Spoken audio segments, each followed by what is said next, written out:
When I worked for Little Guys, and this is a wonderful point about moving, is that no 2 days are the same. You don't sit in a cubicle, you don't go to an office. You are constantly in and out of different situations. And now that I'm a photographer, I find myself in that situation as well, whereby I'm not stuck in a studio, but I'm out in the world exploring. And I think to a great extent, it was the time that I was with Little Guys that I can be thankful for the comfortability I have in navigating those situations.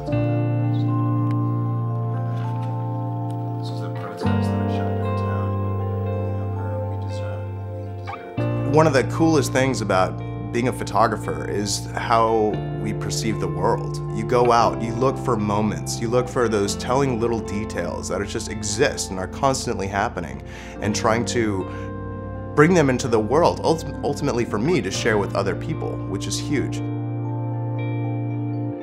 There are instances in my job now where I'm in high-pressure situations where maybe I've been surrounded by armed people or in a foreign country or something along those lines. But it's I think by being conditioned to work under those stressful situations, which can be the case in moving at times, that you can stay level-headed, keep cool, and still get the job done.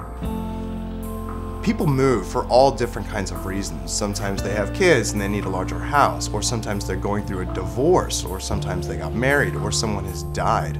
And so having to step into those situations requires a great deal of sensitivity to the circumstances for moving in the first place.